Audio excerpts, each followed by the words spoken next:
Now with Nadine. Today I'm excited to have Blair O'Neal in studio. She's a former Sun Devil golfer turned pro and model. She won Golf Channel's Big Break Dominican Republic and has dominated runways for Sports Illustrated Swimsuit, Maxim, Golf Digest, and Men's Health. Blair made the leap from the green to TV, hosting for the Golf Channel, and now the beautiful blonde adds mom to her impressive repertoire.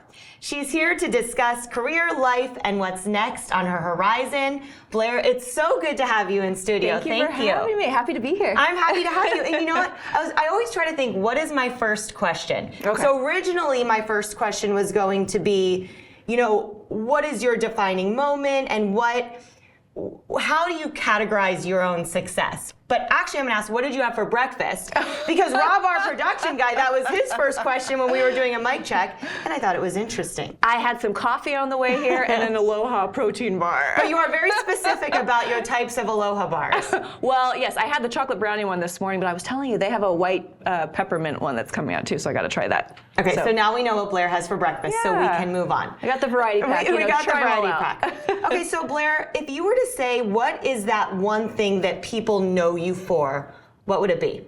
I think, definitely my social presence online, but then me working for Golf Channel. I feel like if you think of Golf Channel, you think of Blair O'Neal and vice versa sort of deal, because I've, really, my career's blossomed with them. Right, how long have you been with Golf Channel? I want to say 9 years. 9 years. Yeah. Okay, well, we're going to back up way before 9 years. You moved to Arizona when you were little, and you grew up here. Yes, and Arizona's my home. Arizona's home, and you grew up learning how to golf by your dad. Yes, so I didn't start playing till I was 11, which was really late then, and I just loved the game straight away, and I was doing dance before that, and I did a junior golf clinic, and absolutely loved it, and when I hit the ball good, when I made solid contact, I hit the ball far, so I think that's what drew me into the game, and it was exciting for me, and so I quit taking my dance lessons, and I started taking golf lessons, and it was the best choice I made.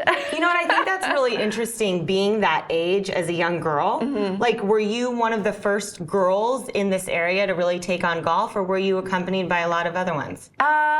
Golf wasn't as popular back then as it is now, obviously, so, I felt like I grew up on a golf course, and it was always me and the guys. Sure. So I would go to school.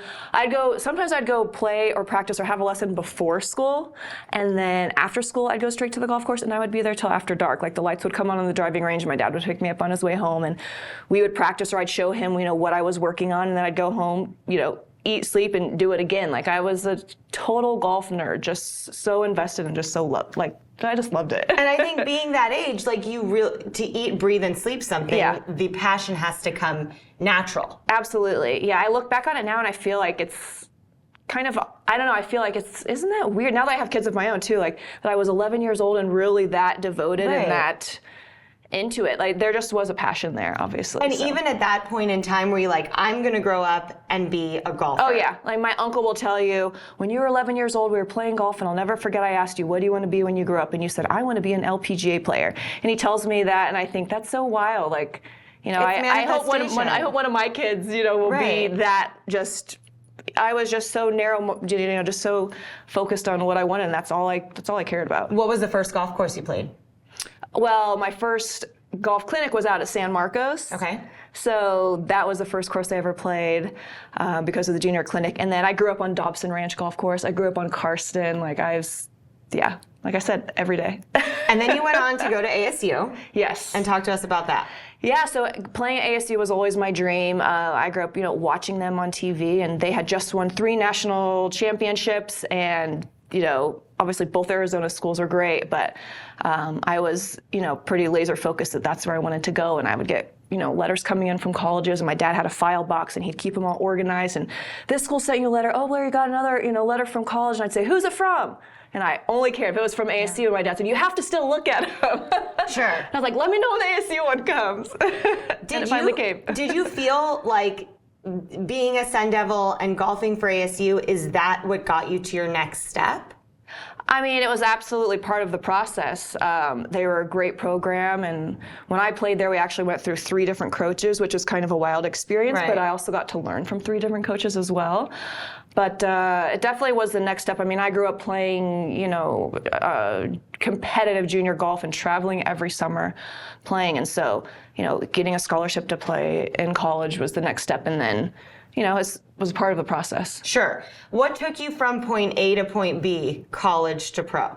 I turned pro right away. You turned pro right away? Yeah, right away I turned pro. And I ended up playing over in Asia. But also when I graduated from college, I started modeling.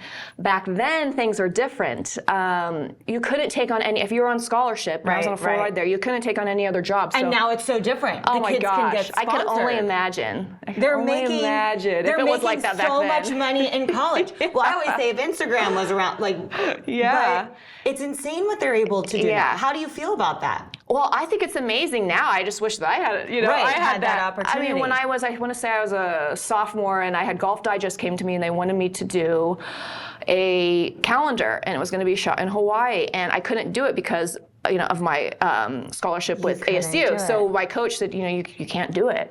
And so as soon as I graduated, they came back and the next summer I went to Hawaii and I did the photo shoot and that really started my modeling career, which in turn helped me be able to pay for my playing professional golf because I didn't come from a family that had the money that was just like, go, do whatever. I had to figure it out on my own. I figured it out on my own and that's how I did it. So I essentially had like 2 jobs that I was really, working on. And I think, now we live in the world of Instagram where everybody's posting everything. But then, and I don't want to say back then because we're around the same age, but back then, before the world of social media, it was the calendars, it was the magazine covers, it was all of that. Right. How did you feel kind of doing both and especially evolving as a model? Well, I loved it. It was challenging at times because I would be out on tour playing and I would have to book, my photo shoots and, book going to castings and, things like that. So it was really a balancing act, but it's kind of great because that's how my career has been ever since then is learning how to manage and balance everything. Sure. So I would, when I didn't have a tournament and I had off time, I would be, doing a photo shoot or traveling somewhere for a shoot or whatever it may be, fashion show or, Talk to us about those shoots. What was your most memorable experience looking back at that very special and sacred time of your life where your career was really skyrocketing? I felt like that time I was just hustling to build my portfolio. Okay. I had went to Ford Models initially and I wanted to get signed by them because I was like, okay, if I'm going to I had already done some jobs on my own and I went to Ford and I said, I would like to sign with you so you guys can help me get more jobs and I can help catapult my career. And at that time, they said no, I didn't get picked. So then I was like, fine, I'll do it on my own. And I did. You did? I did, yeah. I just, I was, back then too, you would always be I especially was looking online, doing photo shoots, with my golf, doing appearances, and you just never know the relationships that you make. But I would find castings online and I would go to them and I could weed through them. It's different now. But I could weed through them and see what's legit. See what was legit and what wasn't. Yeah. And I built up a book. And so one of my friends at the time, I think I was dating a guy and he was a model at Ford. And they had asked him, can you see if Blair will come in and have a meeting with us? And he's like, yeah, they want you to come in. How did that make you feel? So I brought my book. Here's my book of all these jobs I got on my own. And I signed with them. And you signed with them. Yeah. So, and then signing with them, I'm sure that helped things evolve as well. Tell me about the Sports Illustrated and the Maxim. Oh, yeah, so that came later. I was playing on tour doing the modeling and I ended up competing on Big Break, which is basically a reality show on Golf Channel that was kind of like a Survivor of golf. Every show, somebody would get eliminated and you're playing for a lump sum of money and an opportunity to play in a LPGA tournament. And at that time, I was playing on what they called Symetra Tour, which is a tour like a mini tour, basically. Sure. But still so competitive and as competitive, I think, as as the big tour. But just you're playing for a lot less money. Right. I got sidetracked though. What was the question? The question was, we were going to get into Sports Illustrated Maxim. Sports Illustrated Maxim. But talk about Big Break. Those talk are about amazing. it. Well, I was on Big Break, and the first time I was Dominican. First I was on Big Break, Prince Edward Island. Okay. So I feel like now I'm thinking about it, there's like a pattern in my career, like the first time I don't get it, and then the second time I just go off and running. Interesting. So I finished runner-up on Prince Edward Island. Okay. And that was an amazing experience, and I've competed very well. how old were you? Oh, I was mid-20s. Mid-20s. Mid-high 20s. Being in mid-20s and really being in the forefront when all these reality shows were hot. Oh, yeah. It was the it show. Was it the best time? Like, looking back, were these the moments of your career and life that you're like, wow, I just can't believe that was a part of my history? Yeah, I feel like I'm still like living that, because I just feel like you never know like what comes your way. But yeah, I've done and met so many, done so many things I would have never even like dreamt of, or thought that were even possible. So you did that. But once I won so then the next year I got called back from Golf Channel to do Big Break Dominican Republic, and they were bringing back certain cast members to compete again. Okay. So I got a second chance the following year, and then I won it, which was amazing. And then after that, the big win. After the big win, then that's when I went back to playing professional golf, and I, had more opportunities. At that time, I had already built a social following. Did it just unfold like that? Yeah. So it really was my big break, competing on Big Break. So you would say the most pivotal moment of your career was Big Break. Oh, absolutely, was winning it. Okay, before we get, I know we want to talk about those magazine covers, but you mentioned something with social media. So at that point, you were starting to build that feed. Describe for people who haven't necessarily seen your feed what it was or what it is. Well, when it started, and I started this a long time ago. When it started, I started this really aging myself, but back in the day on MySpace, I had a page, and it was only models that had pages really on MySpace that were like the, kind of big pages that you would see. And so I was like, why don't I just start a golf page? And so I did it then, and then I started a page on Facebook, and then I ended up signing with Cobra Golf and Puma Golf, and they're one of my maiden sponsors. I've been with them now for 13 years, 12 years, 13, I think next year will be my 13th year. And they told me, you need to get on Instagram. And I was always like the last one to the social media, kind of. I don't know. I feel like it's like a lot to manage, and it is. So anyways, but they told me you need to get on social. Ricky Fowler, they had just signed Ricky Fowler the year prior before me. And he was big on there, and you need to get on there too. So I got on there, and that also was one of the best things. And my page grew, Substantially, yeah. And it was really at that time me just showing my, while I was playing out on tour, posting about that. I did a lot of appearances all the time, playing in Pro-Am tournaments. So I was traveling a ton, and I would just always, basically just a diary of my life. And then photo shoots and all the modeling pictures too. So it's always been a mix of the golf, the traveling, and modeling. And I would say, I want you to dive into describing your style on Instagram, because I think it's at least it was at that time, very edgy and very out there. And I think you really kind of put out there this new fresh face of a golf, a model, a businesswoman. So kind of talk to me about, diving into the edge of your feed. So when I first started, there weren't. Nowadays, Everyone are all these, It's saturated. Yeah. It's saturated now. There's, where I'm an influencer golfer, whatever that means. So basically, they're posting pictures of them on the golf course, and most of the time it's like in a bikini or cleavage showing or whatever, super sexy pictures, So at the time when I was doing it, my page has been different in the way that I've always kind of had the motto that there's a time and place for everything. And so while you will see bikini pictures, you will see me in a swimsuit, like in a Sports Illustrated photo shoot, or me at the beach with my family, or me on vacation, or me in my backyard in my pool in a swimsuit. You'll see me out, wearing, I'm a feminine girl. I like to dress girly, and, that's great. And so you'll see me as, how you'd catch me on a Friday night or whatever it may be. But then you'll see me also on a golf course, and I've always worn golf clothes on a golf course, and I personally think there's something like classy and I think cool and sexy about that. I totally think it is. Versus I'm just people wear golf clothes and they don't even play golf. Yeah. It's like wearing workout clothes to pick up. I'm not saying I've done that. But, I have done that. but you're not really coming from the gym. But it's like we love the golf clothes. Yeah, but you will see, a variety of pictures and a variety of clothes that I wear. But on the golf course, I always. You're not going to see me in a tournament not wearing golf clothes. Right. That's but just did you me. ever have any look, I'm all for everything. Like, put it out there. This is who I am, and I'm proud of it. I want you to kind of reiterate maybe the confidence that you have within yourself that allowed you to do these posts and to keep doing them and to be unapologetic and just to build that platform for yourself from a social perspective. Like, are you confident putting that stuff out there? And where do you get that confidence from? I'm just being me, really, So I'm not. If I do a modeling photo shoot and you're proud of it. I'm proud of it. Yeah, I'm proud of everything. There's nothing I've done that I've said I'm not proud of. I've always been very forward thinking, and I've always thought about my brand as my brand and where does that take me down the road and what are consequences of doing things. I've always had that mentality, like that business mentality. When I started in the very beginning, what choices, what jobs I make now, what relationships I have now, how could that affect me down the road? And for me personally, my business style and the way I want my brand to, how I want to feel about it and how I want it to be perceived has always been at the forefront of my thinking.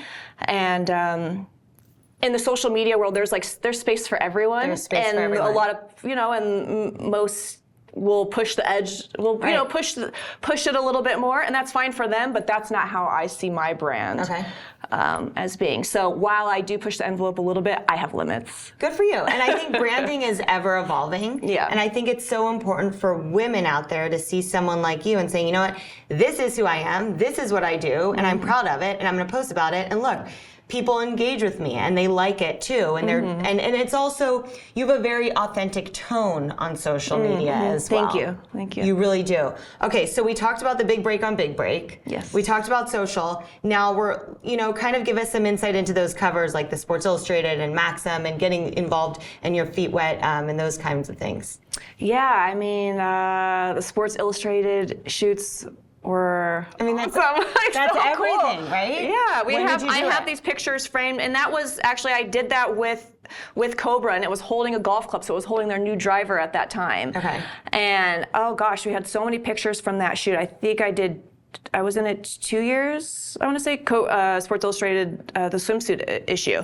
So I was in that 2 years. And then being in Maxim and, getting voted, so however awesome. they vote the top, whatever they think, Right. like I'm just me doing me, and so it was pretty cool to have that in my portfolio and, to have those pictures. And I think it's, pretty neat to be able to show, my kids, look at all these things that mom did one day. Cool. It's pretty awesome. You have this amazing sense of self and the things that you've built based on your brand, but also because of your skill. And you're still, you play golf. You're still doing it. Yeah, so I'm not playing on professional tour anymore, but I play in celebrity events now. Right. And we're typically in these events playing alongside one of the professional tours, but we're also playing for, we're out there playing for money. A lot of these are, aired on NBC Sports or Golf Channel, so it's serious. And I'm playing with,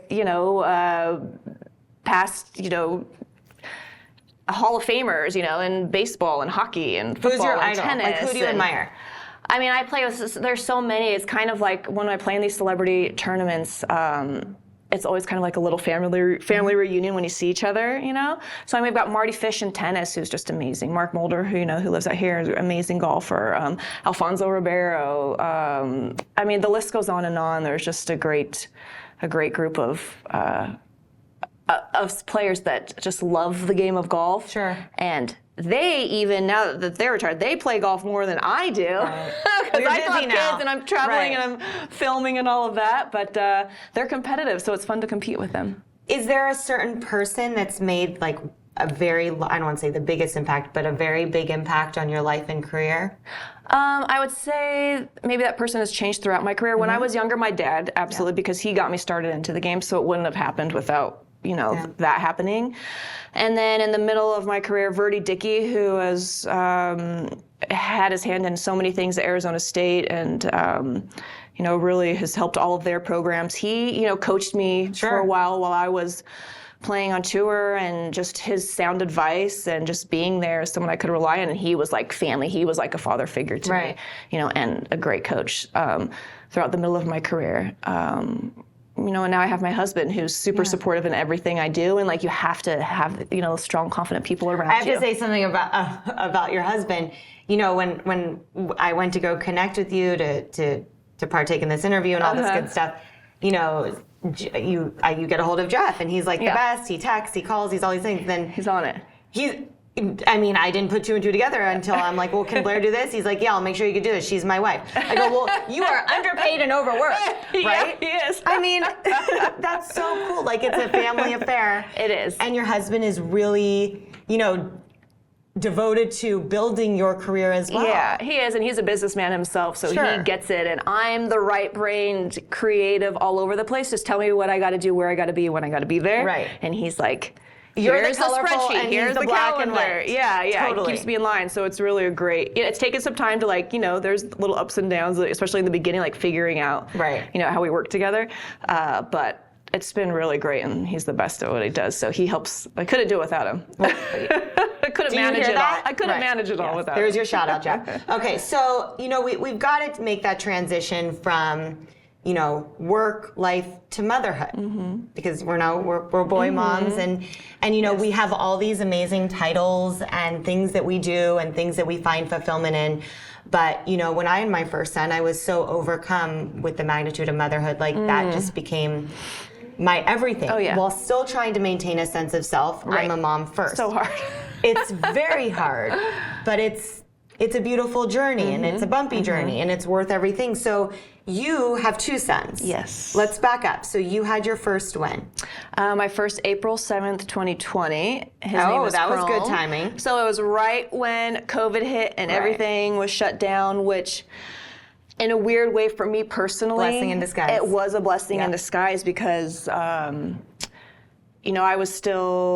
had just had him, but the world was shut down, and you kind of have a little bit of that fear, like, am I going to miss things? Well, I didn't. There was nothing. I didn't miss anything because everything I was missing, everyone else was missing too. Whether it was tournaments, appearances, photo shoots, things like that. So that was really amazing for me. And then I also got to be home, with my son, and like have that family time. Our family got to be home together. You automatically had to slow down. Yes, you were forced to, and savor that moment which of was having wild.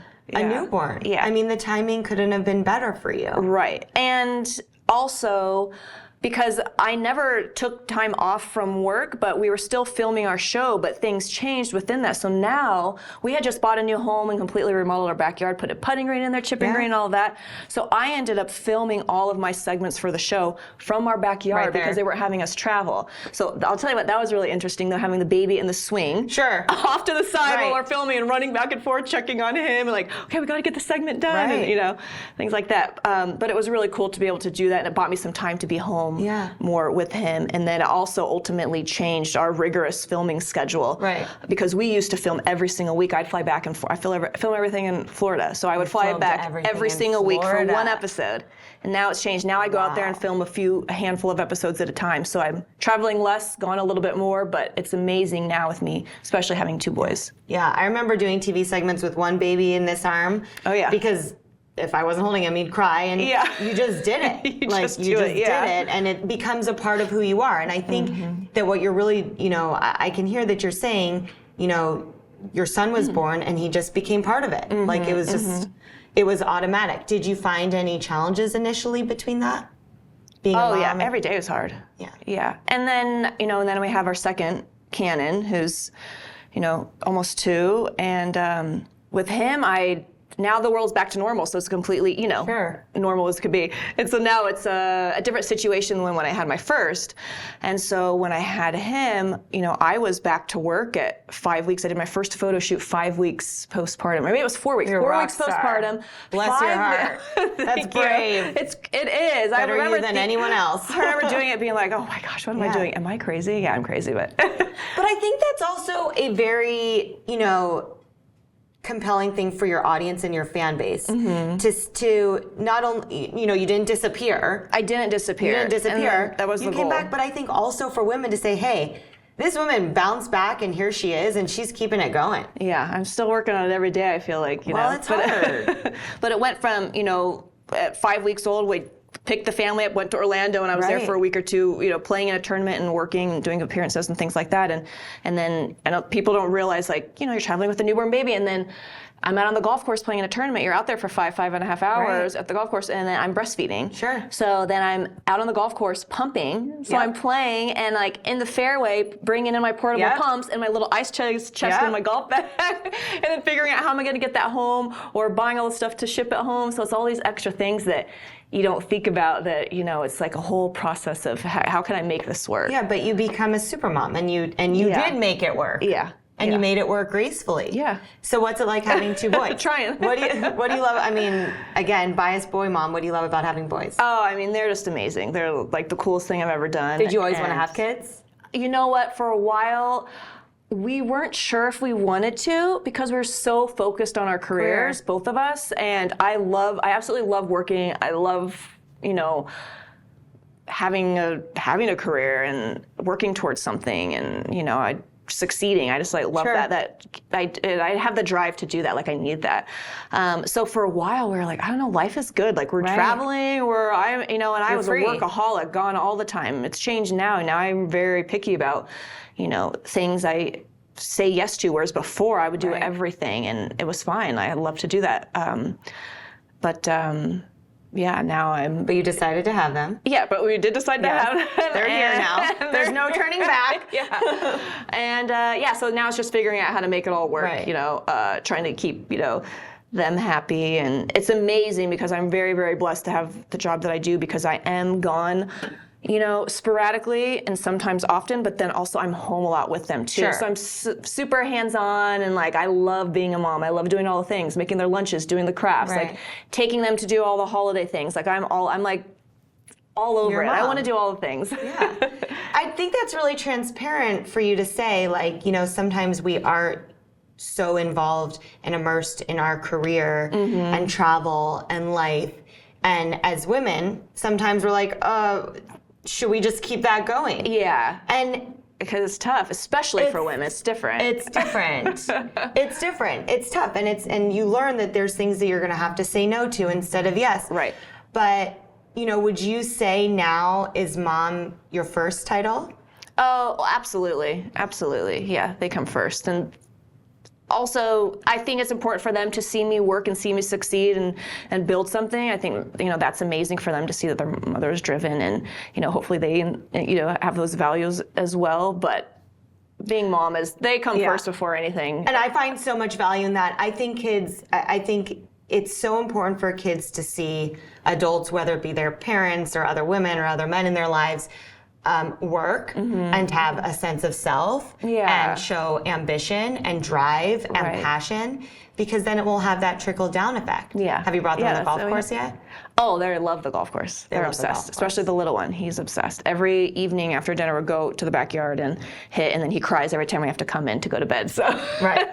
They're obsessed. I know, and this is the trick cliche question that I'm sure you're why? Of course she's going to ask it, but how do you juggle it all, whether it be mentally or physically? What is your secret to success of really doing it all now as a mom and as a professional? I mean, I think kind of what we touched on is, number one, being able to say no to things now. It's got to be worth my time and effort and being away from the kids. And then I feel like I'm like any other mom or any other working parent out there, is just trying to do the best they can do. Some days are really hard, and some days you feel like you have your ish together, you know, and it's always up and down. So I feel like I'm literally sometimes just kind of going day by day and sometimes hour by hour, just to make make sure everyone's happy, they're happy, they have all the things they need, and then my career does as well. So it's hard. Any working parent knows it's so tough. And even if you're not, just being at home with kids is so tough as well, too. It's all hard. So I just do the best I can do, and I have a good, family and team around me, and pick and choose things. Really. You got to say no to things. You got to say no. That's at the bottom line. It is, yes. Whereas before, you're saying you say yes to everything. Yeah. I'm going to throw out some fun questions. Okay. Okay. What is your cheat meal? Mexican food. Mexican food. I love Mexican. Theme song for your life, your career. If you could choose one song that sums up who you are. I hate when people ask me that, but I'm going to ask you that. She's like, I hate this question. Right now, I've been listening like nonstop to Russell Dickerson. Okay. And he invited me to one of his concerts here nice. in Arizona. So my husband and I went, met him and his wife, and they have two little boys too. They're the cutest family. And so we've been listening to Russell Dickerson nonstop. But It's a Good Day to Have a Good Day. It's a great one. Yeah. And Kroll knows all the songs and all the words to his music, which is the cutest thing ever. He sings it like just like around the house. You need to post that video. I've sent it to them, and I'm like, how we cute need to is post that this? video. Workout routine, because you look amazing. Thank you. I have been doing Pilates. So I started that, yeah. So before kids, I would, be in the gym at least 3 times a week. And, I found a Pilates studio that's pretty close to my home. So I'll, drop Chrome off at school, go to, get my workout in. I was telling him I'm going to get my mama muscles. Yeah. So he says, gotta get your mama muscles. Yeah. So really, Pilates has been great for me. And I think too, it's really great for golf as well, because you get the strength and you're kind of working on those muscles that are, the smaller muscles that really mean a lot, especially in the golf game. Sure. A hobby outside of golf. Spending time with my family, taking them to do things, holiday things. Just being at home. I'm gone so much too that I just want to be home.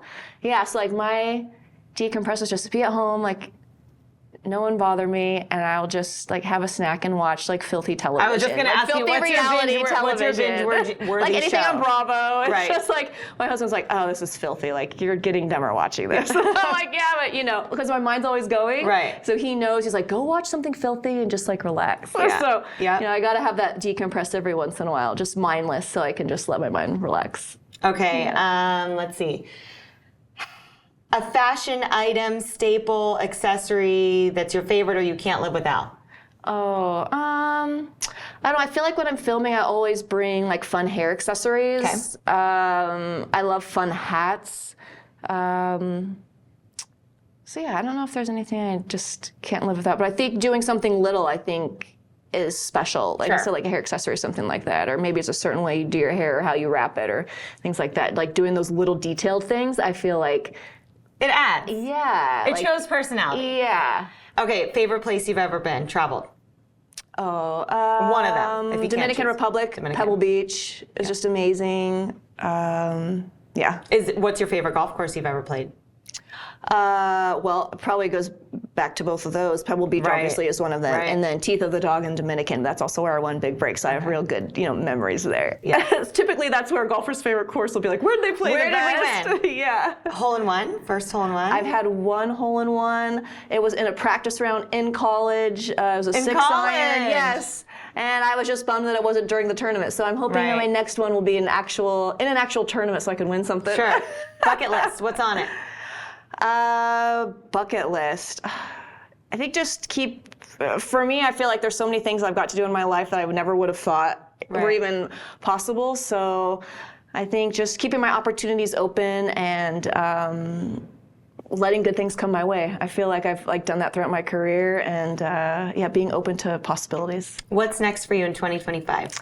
Well, I have some exciting things coming in 2025. Are you allowed to say but anything? Not yet, no. But they're very exciting. Yes. Stand by for Instagram announcements. Very exciting. Yeah, so I'm kind of getting to the age with my kids too, where they're getting a little bit older. I'm getting out of the baby phase, and like I said, I never stepped away from my career, never took time off. But I've had to keep things at least. My goal was just to keep things at least neutral, still moving forward, and I've done that at the very least. And so now I can kind of put a little more time and effort into some new projects coming up. So stay tuned for that. But I'm really excited. Is there anything else what is something that people don't know about you? Oh, geez. I hate when people ask me that too. These are always the hardest questions. What's the first thing that comes to mind? I don't know. I know I've got things. One thing, okay, I'll say that I auditioned for Dancing with the Stars Oh, you did? years ago. I went to Wow. LA, went with my agent at the time, went and did the audition, and I'm good friends with Alfonso Rivera. Okay. Now, obviously, he's Right. the host of the show and all that. So I think I just told him last tournament, I was like, we played together for like 7 years. I'm like, did I ever tell you I went on audition for Dancing with the Stars? And he's like, no, I don't think you did. And I was like, yeah, I went out to LA, Sure. and like, he knew exactly what I was talking about, and I told him about our conversation. I was like, and I didn't get picked because they had told me that they didn't have a dancer tall enough for me. They were doing a like sports one, and he said, yeah, that is true. He's like, because they don't have many like tall guy dancers. And I said, I didn't know if they were just saying that as an excuse or if that's a real So thing. is it He still said, on your list? He said it's Like, a would real you still thing. like to do it? I mean, if they asked me to do it, I mean, how could you say no to couldn't say that? no. But I know it's so much work and the hours, and like I'm like, could my legs and feet withstand? Oh my that? I don't gosh, know. you out of anybody, your legs and feet could stand I that. feel like it would be. You'd be a great. lot, but that's kind of a fun, something really nobody. Well, now I don't know. Nobody Now we knows. all know. Yeah. So. Is there anything else you want to add? Not that I can think of. Okay, where can people follow you on Instagram? Yeah, Blair O'Neal Golf on Instagram and Blair O'Neal Golf on Twitter, and I think on Facebook it's Blair O'Neal. I don't think it's called Twitter anymore. Or yeah, X. See, I'm just catching up. It's still MySpace. Yeah. So it's Blair O'Neal Golf, BLAIRONEAL. Well, Golf. thank you. Yeah. You are beautiful and Thank you. bubbly, and So nice chatting with you. it was so nice chatting with you. Now, with Nadine. Produced at Star Worldwide Networks.